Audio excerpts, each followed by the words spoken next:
Assalamualaikum warahmatullahi wabarakatuh. Apa kabar hari ini? Alhamdulillah, luar biasa. Allahu Akbar. Alhamdulillah, mudah-mudahan sehat semua ya. Kita ketemu lagi di pertemuan kali ini secara virtual, masih secara virtual. Dan ini adalah video pertama yang Ibu tampilkan untuk kelas 12 di mata pelajaran matematika tahun ajaran 2020-2021. Sangat disayangkan kita bertemu dalam keadaan pandemi yang masih ada seperti ini, jadi kita belajar dengan jarak jauh. Mudah-mudahan tidak mengurangi semangat belajar kita. Kenapa kita? Karena bukan cuma kalian, tapi ibu juga. Kita sama-sama sedang belajar. Ya, kita sama-sama belajar, kita tetap semangat dan tetap sehat. Itu yang utama, yang paling utama. Oke, mohon maaf ibu pakai masker seperti ini supaya ingat bahwa video ini dibuat saat pandemi. Kita ada di masa new normal, menjadikan masker menjadi kebutuhan utama ya bagi kita saat berpergian. Ya, di pertemuan kali ini ibu akan menjelaskan mengenai kaidah pencacahan yang sudah ibu buatkan catatannya di kelas Edmodo di PDF ya. Kalian sudah catat atau belum? Kalau belum silahkan dicatat. Kalau sudah, bisa dilanjutkan video ini. Mohon maaf segala keterbatasan yang ibu miliki. Mudah-mudahan ini menjadi media yang mempermudah kamu, mempermudah kalian dalam belajar. Dan segala hambatan yang ada mudah-mudahan juga Allah mudahkan. Jadi tidak ada yang disesali. Seperti itu ya. Silahkan dilanjutkan videonya. Terima kasih. Ya, di pertemuan kali ini Ibu akan membahas mengenai kaidah pencacahan. Di bab awal ini kita ada kaidah pencacahan, permutasi dan kombinasi seperti yang sudah Ibu tampilkan di PDF di kelas Edmodo pada pertemuan sebelumnya. Sudah dicatat atau belum? Kalau belum silahkan dicatat. Kalau sudah silahkan dilanjutkan pembahasan ini. Nah, kaidah pencacahan itu sendiri dibagi menjadi dua, yaitu adalah aturan penjumlahan dan aturan perkalian. Aturan perkalian juga dibagi menjadi dua. Nah, ya, di sini nanti di sini Ibu akan tampilkan contoh soalnya karena pembahasannya sudah ada di materi yang sudah Ibu berikan. Itu bisa kalian baca. Nah, secara singkat Ibu akan jelaskan mengenai kaidah pencacahan. Kaidah pencacahan itu sendiri itu adalah aturan yang bisa kita gunakan untuk menentukan berapa banyak cara yang bisa kita gunakan atau bisa kita temukan dalam banyak hal yang kita lakukan. Misalnya kayak kita main monopoli, melemparkan 2 buah dadu. Nah, kita bisa menentukan berapa banyak caranya. Cara untuk yang muncul bilangan genap, bilangan ganjil dan lain-lain. Terus juga kita misalnya berapa banyak cara menentukan aturan plat nomor kendaraan dari angka-angka ini gitu. Bisa kita tentukan berapa banyak caranya, seperti itu. Nah, itu kita bisa menggunakan matematika yaitu di kaidah pencacahan ya. Itu yang tadi Ibu sebutkan itu masalah kontekstual atau permasalahan real yang ada di kehidupan sehari-hari. Nah, di sini Ibu akan tampilkan contoh-contoh soal mengenai hal-hal ini. Nanti kalian bisa membandingkan kita bisa pakai aturan yang mana. Yang pertama ada aturan penjumlahan. Nah, ini atau tuh maksudnya apa, Bu? Ibu akan jelaskan. Nah, di aturan penjumlahan ini Ibu akan bacakan soal ya. Kalian tinggal catat sambil dicatat. Jadi misalnya Ani bersekolah di SMK Farmasi Bakti Kencana. Dari rumah Ani ke sekolah biasanya ia bisa menggunakan kendaraan bermotor ya. Di sini Ibu tuliskan dengan menggunakan motor Ani bisa menempuh 3 jalan. Misal lewat kalau dia belok kanan, belok kiri atau lurus gitu. Nah, kalau menggunakan mobil, dia bisa menempuh 4 jalan. Ya, misalnya kok bisa lebih banyak, bisa lewat tol gitu. Misalnya. Terus juga jalan kaki, Ani bisa menempuh ke sekolah dengan jalan kaki, dia bisa menempuh 2 jalan. Kenapa 2 jalan? Mungkin yang jalannya memang sudah biasa digunakan seperti itu. Nah, itu di luar permasalahan ya. Oke, di sini pertanyaannya adalah berapa banyak jalan yang dapat Ani tempuh. Nah, di sini permasalahannya adalah Ani bisa ke sekolah dengan menggunakan motor, mobil, atau jalan kaki, gitu kan? Atau Ibu ulangi, Ani bisa menggunakan motor, atau menggunakan mobil, atau jalan kaki. Nah, pemisah dari kata-kata itu atau kalimat tadi yang ada di kalimat itu menggunakan kata atau. Kenapa atau? Kenapa nggak pakai dan? Karena Ani nggak mungkin pakai kedua ini, atau Ani nggak mungkin pergi ke sekolah dengan motor dan mobil, atau mobil dan jalan kaki, itu nggak mungkin, pasti salah satu kan. Akhirnya menggunakan kata atau. Nah, aturan penjumlahan itu kuncinya adalah kata atau, seperti itu. Nah, aturan penjumlahan jadinya gimana Bu ini Bu? Jadi ini tinggal kalian jumlahkan aja jawabannya. Berarti jalan yang bisa Ani tempuh adalah 3 tambah 4 tambah 2 sama dengan berapa? Ya betul sekali, 9 jalan. Seperti itu. Ibu mohon maaf keterbatasan Ibu dalam membuat video ini. Tulisannya juga jadi tidak rapi. Memang sebenarnya nggak rapi-rapi banget ya. Cuman ini jadi miring-miring gitu. Mudah-mudahan yang penting bisa kalian pahami. Nah, seperti itu aturan penjumlahan. Ya. Nah, yang kedua atau yang udah Ibu tuliskan di PDF itu kayak memilih printer ya. Printer yang merek Epson, terus merek Canon. Nah, kamu tinggal milih mana? Kamu kan pasti menggunakan salah satu dong. Pakai printer Epson atau Canon, berarti dia pakai aturan penjumlahan. Tinggal kalian jumlahkan aja berapa banyak printer yang bisa dipilih, seperti itu ya. Oke, untuk yang nomor 2 Ibu akan tampilkan contoh soal untuk aturan perkalian. Nah, untuk contoh soal aturan perkalian di sini Ibu tampilkan misalnya ada 3 buah celana. Sebelumnya di sini ada Anto. Anto itu memiliki 3 buah celana. Anto memiliki 3 buah celana, 4 buah baju dan 2 buah topi. Berapa banyak pilihan yang dapat dipilih Anto? Nah, jadi untuk menentukan Anto bisa memilih ini tuh berapa cara gitu. Sekarang kita analisa. Untuk Anto mau keluar rumah, mohon maaf Ibu ulang. Jadi ketika Anto akan pergi keluar rumah, dia akan memilih celana, baju dan topi. Nah, logikanya seperti ini. Ketika si Anto mau keluar rumah, dia nggak mungkin pakai celana atau baju. Kalau pakai kata atau itu kan berarti salah satu dong ya. Kamu boleh pilih warna merah atau hijau, berarti kamu boleh pilih berapa? Satu kan, salah satu. Nah seperti ini, Anto celana, baju, topi. Nggak mungkin Anto hanya pakai celana atau hanya pakai celana dan baju, topinya enggak. Bisa.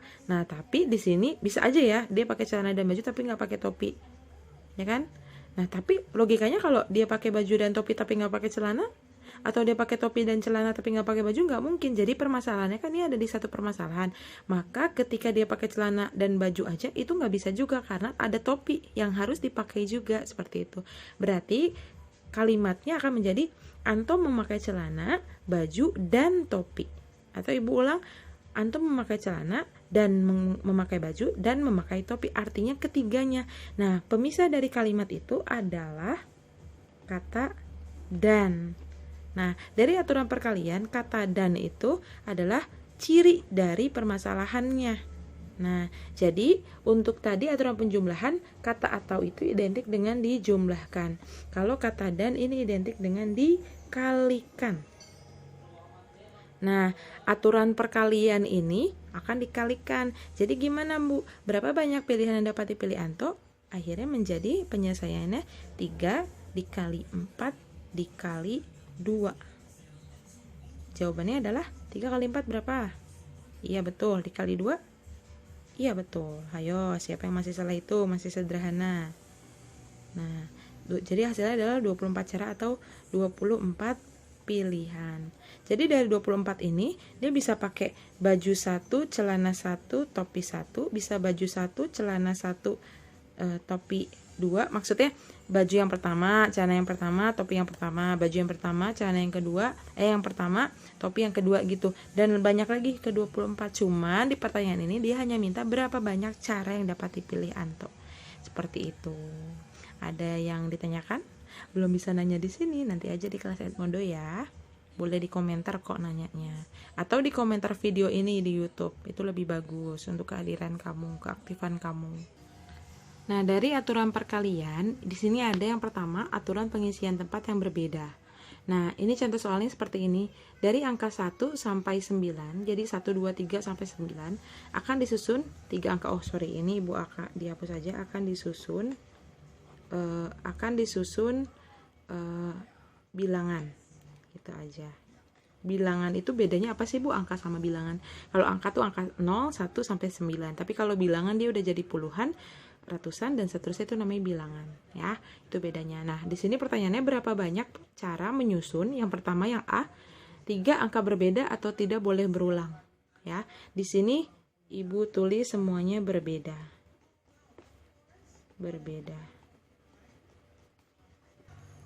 Mohon maaf, ini Ibu rubah sedikit. Jadi yang A itu 3 angka berbeda atau tidak boleh berulang. Jadi pertanyaannya itu bisa 3 angka berbeda atau 3 angka tidak boleh berulang. Itu sama aja. Ini kalimat kata beda artinya sama, cuman perbedaan kata-katanya aja. Nah, yang B itu 3 angka boleh berulang ya. Ini bedanya, di sini tidak boleh berulang atau berbeda, di sini boleh berulang. Nah, yang ini jadi C dan D ya. Di sini Ibu tuliskan dulu pembahasannya. Mohon diperhatikan karena ini agak butuh konsentrasi atau fokus. Jadi yang A, di sini ada angka 1 sampai dengan 9. Kita tuliskan dulu angkanya. 1, 2, 3, 4, 5, 6, 7, 8, 9.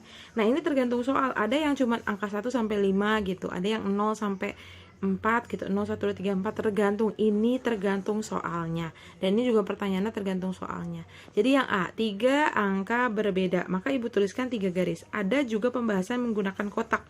Cuma repot lah, kita pakai garis aja sama. Ini jadi nanti angka-angkanya di sini. Oke? Nah, di sini yang pertama, 3 angka berbeda. Maka Ibu tuliskan 3 angka. Lalu berbeda berarti nggak boleh berulang atau tidak boleh berulang. Maksudnya gimana sih Bu? Oke, kita tuliskan. Di sini kan bilangan ratusan.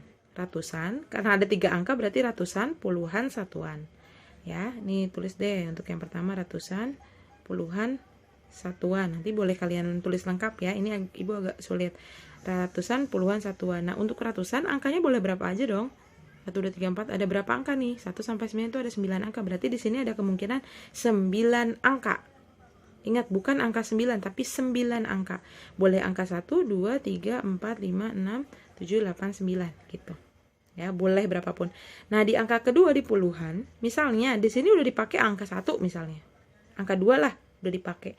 Kan nggak boleh berulang. Artinya kalau tidak boleh berulang, di sini angka 2 udah nggak boleh lagi. Ini tergantung ya, dia bisa angka 2, bisa angka berapapun, yang pasti 1 angka udah dipakai di sini tempatnya. Ya kan? Berarti di sini tinggal berapa angka? Udah dipakai 1 angka. Berarti tinggal, ya betul sekali, 8 angka.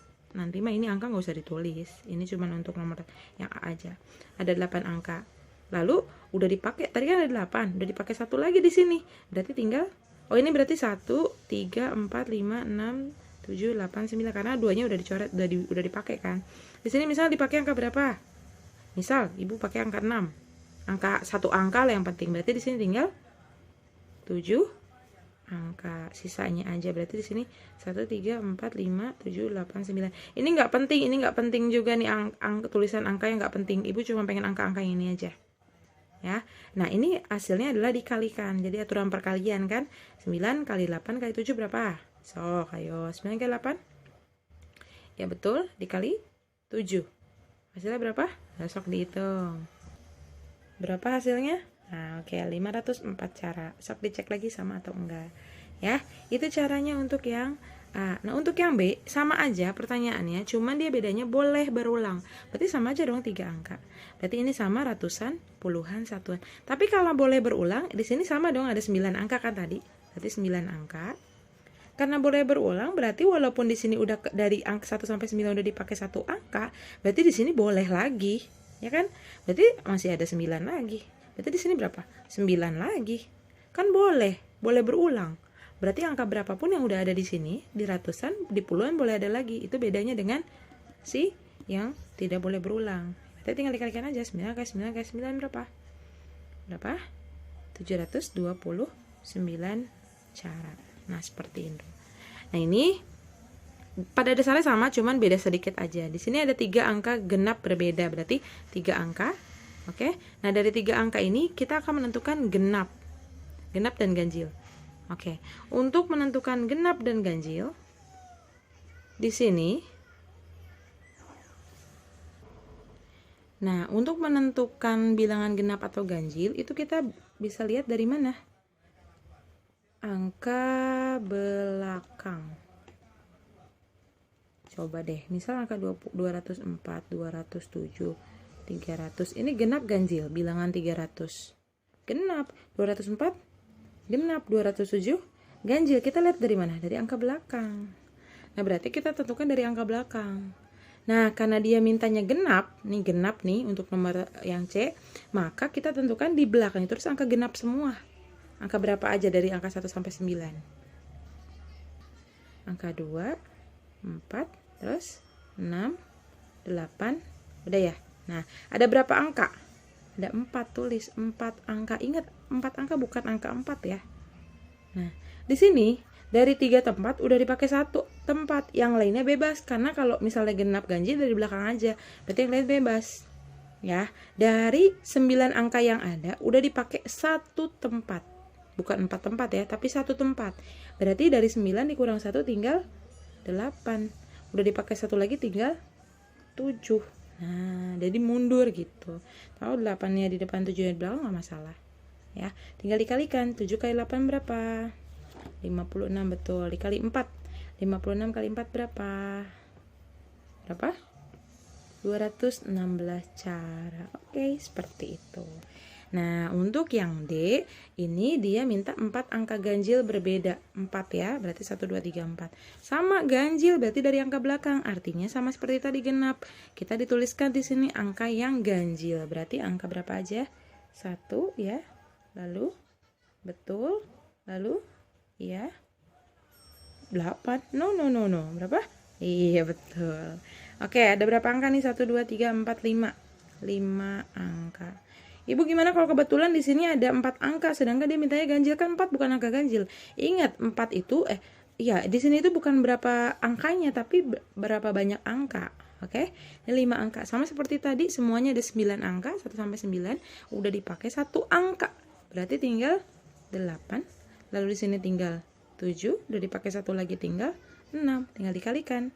Ingat, di sini kita ambil mudahnya aja, 8 kali 5 itu berapa? 40, betul. 6 kali 7 42, berarti 42 kali 40. 42 kali 40 berapa? 42 kalau dikali, ini kan 22. 42 kalau dikali 2 itu 84. 80 kali ini 168, tambahin 0 berarti 1680. 1680 cara. Nah, seperti itu. Satu lagi untuk yang kedua, yaitu notasi faktorial. Nah, untuk contoh soal, ini kurang, notasi faktorial. Ini mohon maaf sekali lagi, tulisannya luar biasa acak-acakan sekali. Ini ibu tulis spontan saat videonya dijeda. Oke, di sini ada contoh soal, berapa banyak cara menyusun kata dari kata cinta. CINTA gitu ya. Ini bukan bucin, yang penting mah yang tiba-tiba muncul aja. Oke, nah dari kata cinta tuh kita bisa menyusun kata apa aja sih? Misalnya kan bisa nyusun apa? Jadi cinat. Bisa apa lagi? Canti, tinca, dan lain-lain kan? Ini banyak banget kan? Tapi ibu nggak minta kalian susun katanya, enggak. Tapi yang ditanya hanya berapa banyak caranya. Nah, caranya adalah kita bisa menggunakan notasi faktorial untuk jenis soal yang seperti ini. Notasi faktorial itu kan kemarin notasinya seperti ini ya, n faktorial ya. Misalnya ada 3 faktorial itu adalah 3, 2, 1, berarti jadi 6. 5 faktorial, 5, 4, 3, 2, 1, itu jadi 20, 120, dan lain-lain ya. Itu bisa kalian pahami sendiri dari materi kemarin. Itu udah bagus juga,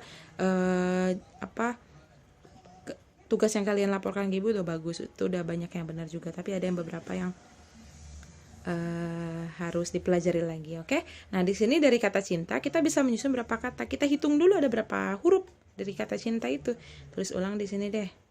Cinta itu ada 5 huruf.